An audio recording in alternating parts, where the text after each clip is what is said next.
बच्चों high bright digestion के concept को क्रिस्टल क्लियर करने के लिए आज की वीडियो के अंदर हमने एग्जांपल ले रखा है CH4 का।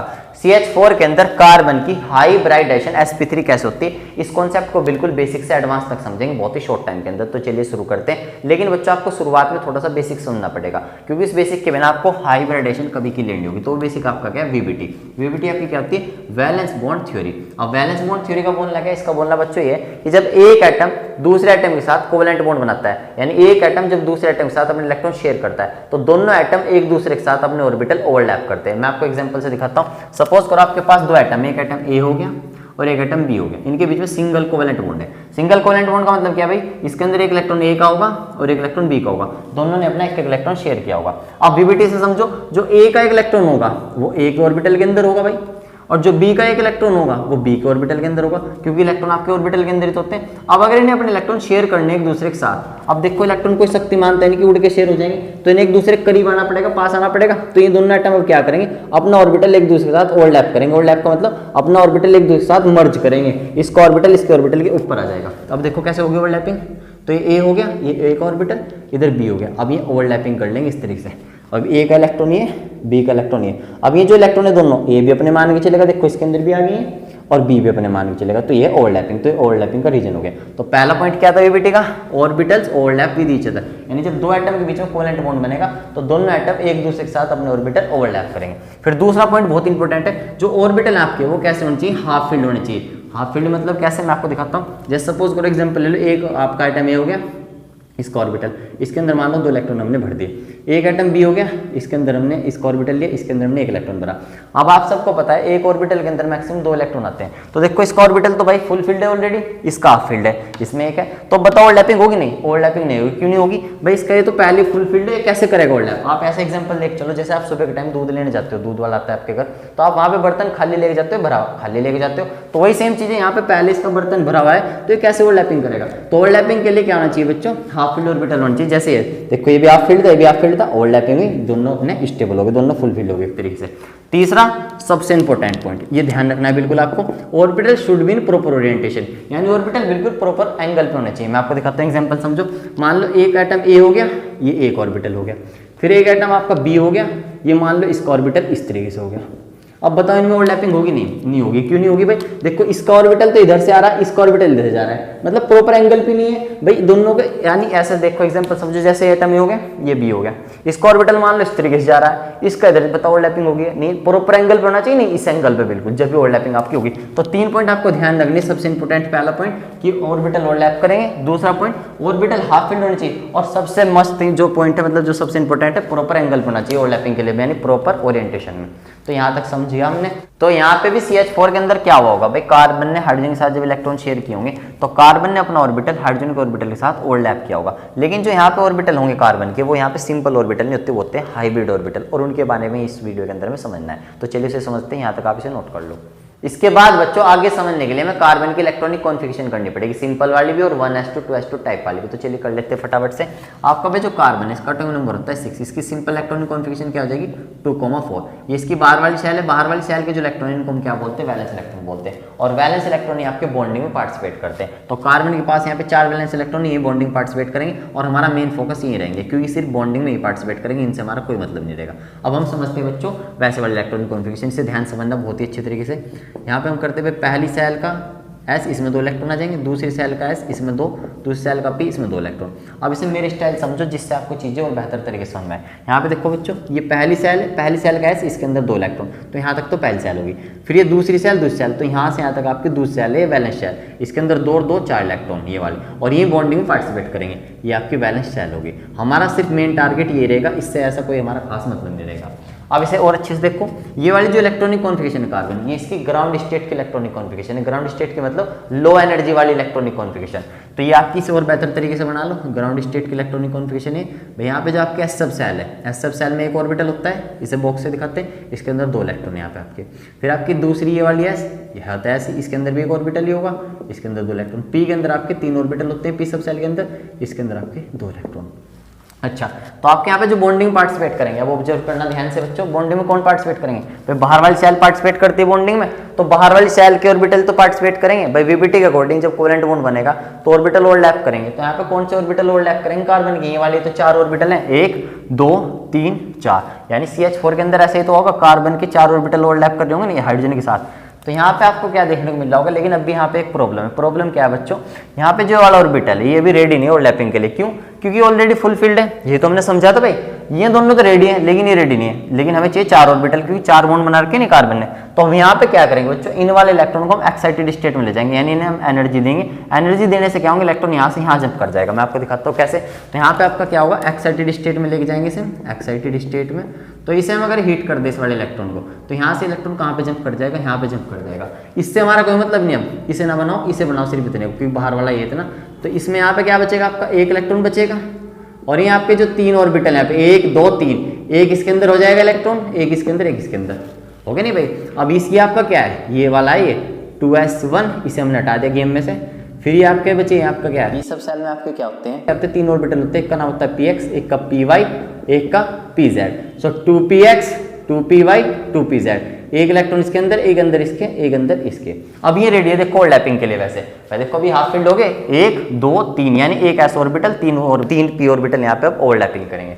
अब इसके बाद लेकिन अभी और भी प्रॉब्लम है। प्रॉब्लम से तो सॉल्यूशन निकलता है। जो आपका s ऑर्बिटल होता है इसकी शेप होती है स्फेरिकल, जो p ऑर्बिटल होता है इसकी शेप होती है डम्बल शेप। डम्बल शेप होगी, लेकिन जो px है कहाँ पे होता है? ये होता है x एक्सिस के लोग, जो py y एक्सिस के लोग होंगे, और जो आपका pz होगा ये आपका z एक्सिस के लोग होगा।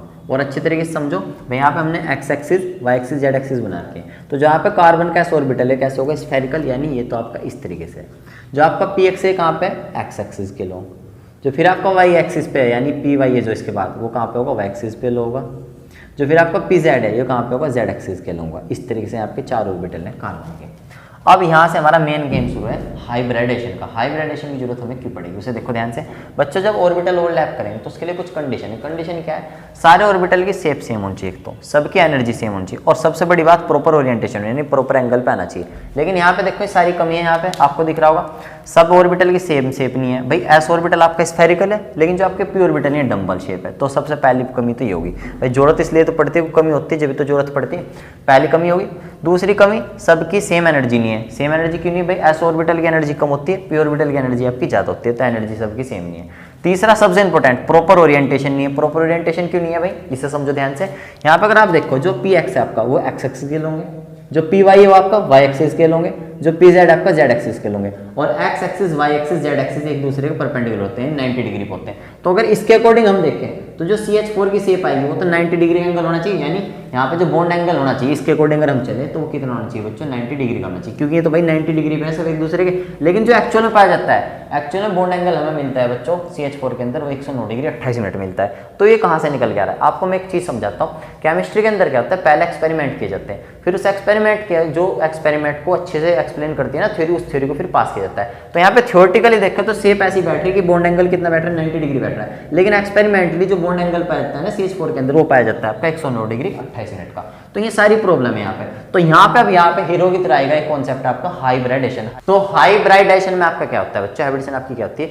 Mixing of pure orbitals to form new orbitals of same shape, same size and same energy with proper orientation. इसका मतलब ये बच्चों, जो आपके प्योर ऑर्बिटल होते हैं नहीं पुराने ऑर्बिटल होते हैं, वो अपने आप को मिक्स करते हैं और मिक्स करके नए ऑर्बिटल को जन्म देते हैं। जो आपके नए ऑर्बिटल बनते हैं और उन सबकी सेम शेप होगी, सेम साइज होगा और सेम एनर्जी होगी, और सबसे बड़ी बात वो अपने आप को एक प्रॉपर एंगल पे एडजस्ट करेंगे। और जो इसके बाद बच्चों आपके नए ऑर्बिटल बनते हैं उनको हम बोलते हैं हाइब्रिड ऑर्बिटल। और जितने ऑर्बिटल आपके मिक्स होंगे, ध्यान रखना है आपको, उतने ऑर्बिटल आपके नए बनेंगे।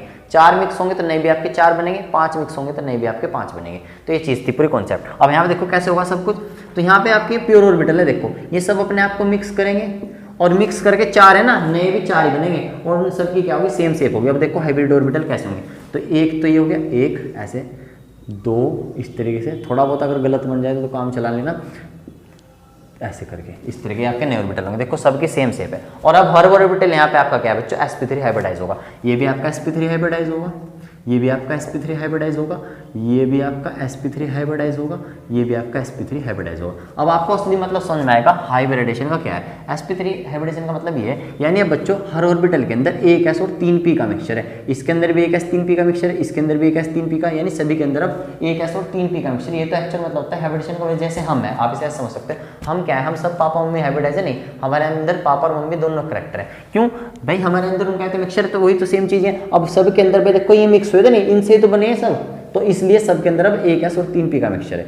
अब यहाँ पे आपको देखना है जो नए ऑर्बिटल आते हैं सब के अंदर s का करेक्टर आता है 25% और p का करेक्टर आता है 75%। क्यों भाई, s सिर्फ एक था, p आपके ज्यादा था, इसलिए p का करेक्टर सभी के अंदर ज्यादा आएगा और s का करेक्टर सभी के अंदर आपका कम आएगा। आप इसे ऐसे भी निकाल सकते हो। आप देखो यहाँ पे जो आपका s ऑर्बिटल वो कितना है, सिर्फ एक, टोटल कितने यहाँ पे 4 इंटू 100 कर दो तो 25% आ गया। ऐसे p का निकालना है तो 3 अपॉन टोटल कितने 4 इंटू 100 तो 75% हो गए। ये बात आपकी समझ में आ गई। तो यहाँ तक आपने इतना समझ लिया, ये जो नए ऑर्बिटल है इनकी सबकी सेम शेप होगी, बात ठीक है, इन सबकी सेम एनर्जी होगी। अब तीसरा देखो प्रॉपर ओरिएंटेशन, यानी जो आपकी हाइब्रिडाइजेशन है वही मॉलिक्यूल की शेप डिसाइड करती है। मैं आपको दिखाता हूँ, जो आपके नए ऑर्बिटल आएंगे ना, अब इस तरीके से एडजस्ट नहीं करेंगे, अपने आप को एडजस्ट करेंगे टेट्राहेड्रल शेप में, टेट्राहेड्रल 109 डिग्री 28 मिनट पे, ये हमारी टेट्राहेड्रल शेप है। पहले इसको समझते हैं। यहाँ पे आपको जो नजर आ रही है इस लाइन को हम बोलते हैं बच्चों वेज लाइन। ये क्या रिप्रेजेंट करती है, बॉन्ड प्लेन से बाहर की तरफ आ रहा है, यानी आपकी तरफ आ रहा है। और ये वाली जो लाइन है बच्चों, ये वाली, ये डैश डैश लाइन, ये क्या रिप्रेजेंट करती है, बॉन्ड प्लेन के अंदर की तरफ जा रहा है। और ये जो दो सिंपल लाइन ये रिप्रेजेंट करती है बॉन्ड प्लेन के ऊपर है। आप इसे ऐसे समझ सकते हो, अगर आप ना बोर्ड को प्लेन मान लो, तो कार्बन अगर बोर्ड के ऊपर है तो ये वाला तो आ रहा है आपकी तरफ पे बॉन्ड, ये वाला बॉन्ड जा रहा है बोर्ड के अंदर की तरफ, और ये वाला बॉन्ड और ये वाला बॉन्ड आपका बोर्ड के ऊपर है, इस तरीके से। तो नए ऑर्बिटल जो आएंगे हम अपने आप को इस तरीके से एडजस्ट करेंगे। एक ऑर्बिटल ऐसे यहाँ पे, एक ऑर्बिटल यहाँ पे इस तरीके से, एक ऑर्बिटल आपका यहाँ पे, और एक ऑर्बिटल आपका इस तरीके से यहाँ पे एडजस्ट करेंगे। और इनके बीच में जो सभी के एंगल होगा वो कितना होगा बच्चों, 109 डिग्री 28 मिनट का होगा सभी के बीच में। इसको हम बोलते हैं टेट्राहेड्रल एंगल। यानी इसका मतलब क्या है, एक ऑर्बिटल अब आपकी तरफ आ रहा है वाला, और ये अंदर की तरफ जा रहा है, ये दोनों ऑर्बिटल बोर्ड के ऊपर है।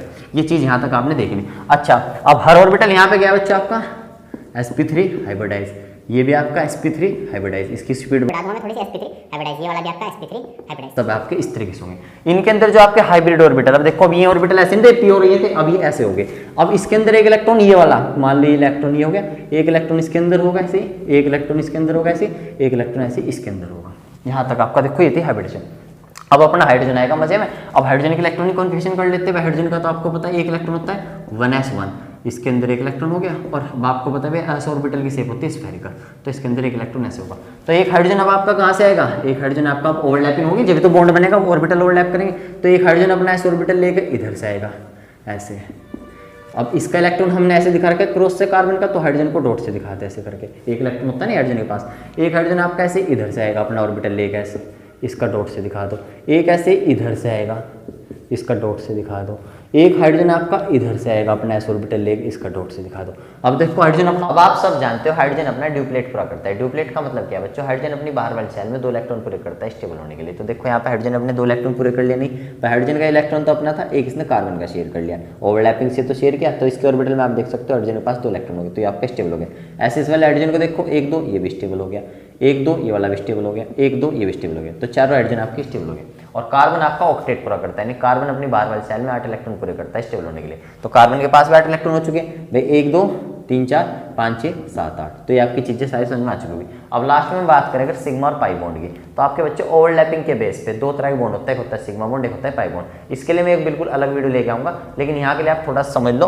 आपको याद रखना है s ऑर्बिटल आपका किसी भी ऑर्बिटल के साथ ओवरलैप करे, चाहे s ऑर्बिटल आपका s ऑर्बिटल के साथ ओवरलैप करे, s ऑर्बिटल p के साथ ओवरलैप करे, s ऑर्बिटल चाहे d के साथ ओवरलैप करे, चाहे s ऑर्बिटल आपका हाइब्रिड ऑर्बिटल के साथ ओवरलैप करे, हमेशा सिग्मा बॉन्ड ही बनाता है। यानी कुल मिलाकर बात ये s ऑर्बिटल आपका किसी भी ऑर्बिटल के साथ ओवरलैप करे हमेशा सिग्मा बॉन्ड ही बनाएगा। तो यहाँ पे इसके साथ ओवरलैप करा sigma bond sigma bond sigma bond sigma bond. तो आपसे कोई पूछे CH4 के अंदर टोटल कितने सिग्मा बॉन्ड होते हैं, तो बच्चों आपके 4 सिग्मा बॉन्ड होते हैं। ये बात आपको ध्यान रखनी है। तो पूरा कॉन्सेप्ट हाइब्रिडेशन का आपके दिमाग में बिल्कुल अच्छे से बैठ गया होगा। यानी sp3 हाइब्रिडेशन का मतलब ये है, यहाँ पे आपका बच्चों कार्बन का एक s ऑर्बिटल और 3 p ऑर्बिटल मिक्स होते हैं, और मिक्स होकर नए 4 ऑर्बिटल बनाते हैं। और जो आपके नए ऑर्बिटल बने, अब हर ऑर्बिटल क्या होता है, sp3 हाइब्रिडाइज होता है, यानी सभी के अंदर एक s और 3p का मिक्सचर होता है। क्योंकि भाई एक s और 3p मिक्स है नहीं, तो अब आपको डरना नहीं बिल्कुल भी। अगर कहीं पे sp2 लिखा हुआ ना, तो इसका मतलब क्या है, यहाँ पे आपका एक s 2p मिक्स होंगे, और मिक्स होकर नए 3 बनेंगे, और सबके अंदर एक s और 2p का मिक्सचर होगा। तो ये पूरा आपका कॉन्सेप्ट समझ में आ चुका होगा। लास्ट में आपको एक चीज और बता दूं, हमेशा जो हाइब्रिडेशन होती है बच्चों, वो सिर्फ किसकी होती है, सेंट्रल एटम की होती है। तो CH4 के अंदर सेंट्रल एटम आपका कौन है, कार्बन। भाई ये तो सेंट्रल एटम है, और हाइड्रोजन यहाँ पे आपका क्या, बॉन्ड एटम। यानी याद रखना है किसी मॉलिक्यूल के अंदर जो आपके ऑर्बिटल मिक्स होंगे ना, वो सिर्फ किसके होंगे, सेंट्रल एटम के होंगे, बॉन्डेड एटम की कोई हाइब्रिडेशन नहीं होती। तो आपके समझ में सारी बातें आ चुकी होंगी। वीडियो कैसे लगी मुझे कमेंट सेक्शन में जरूर बताएं, पढ़ के मजा आया नहीं, वीडियो बिल्कुल दिल से बनाई थी। तो बच्चों मिलते हैं नेक्स्ट वीडियो में, तब तक के लिए बाय, लव यू गाइस।